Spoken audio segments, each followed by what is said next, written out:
Well, it's a treat to be able to have Sue Bredekamp with us as a resource expert for our discussion of formative assessment with the Early Childhood Specialist Group.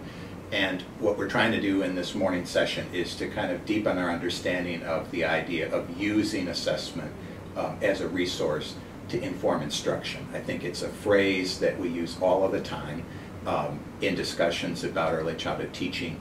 And what we're trying to do is to deepen our understanding. Well, what does that look like? So let me just start with that question, Sue. When you kind of think about examples of teachers using assessment well to improve the work they do with kids, what comes to your mind? Well, I'm going to answer that question, Tom, but the first thing I want to do is say how much I appreciate the opportunity to speak with the early childhood specialists in state departments of ed. There's actually no group in this field that I have greater respect for.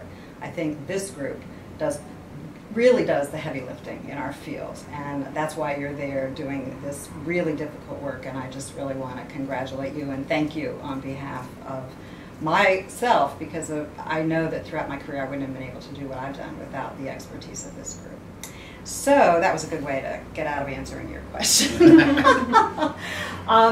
Formative assessment, obviously, by definition, is part of the process of teaching.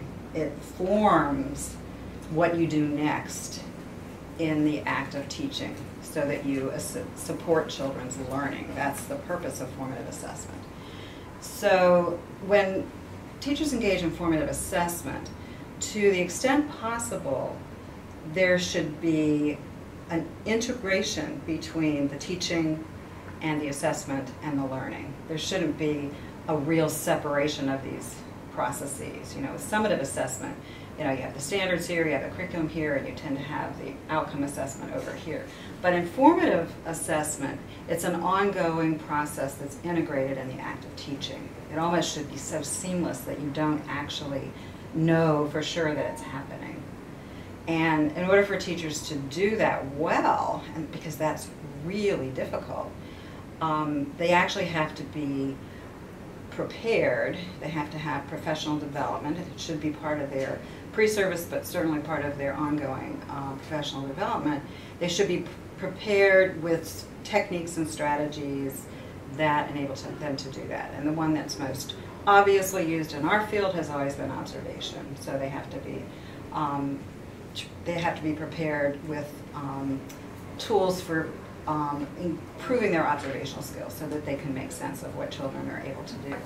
And we've talked about that a lot, but the problem that comes up is that teachers don't know what to observe for. They don't know what to do with the information that they observe. They may gather evidence. There are multiple ways of gathering evidence, but then there are all these ways of recording evidence, and then there's all these ways of evaluating evidence. And so there's multiple pieces of information that teachers need, and then they need to make the connections.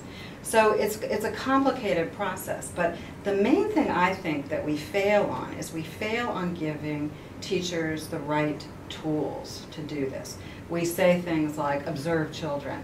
You know, they don't know what they're looking for when they observe children. They don't necessarily know how to make sense of that. So they may spend a lot of time doing anecdotal records, and there's no link between those anecdotal records and what they do with them. Or they may spend a lot of time collecting children's work products, and then the work products consume the building, but they don't know what to do with them. Or they may spend now, what concerns me because of all of our excitement over documentation, is they may spend lots of time behind a camera photographing children and not actually talking with children.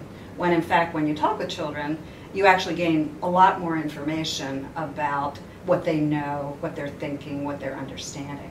So, you know, observation has its limits.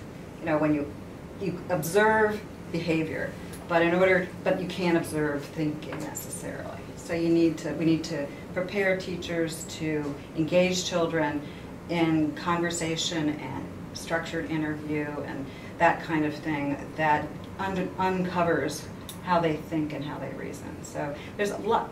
The issue that I think is before us is that there's so many pieces to it that are complex in order for teachers to make sense of it. Terrific.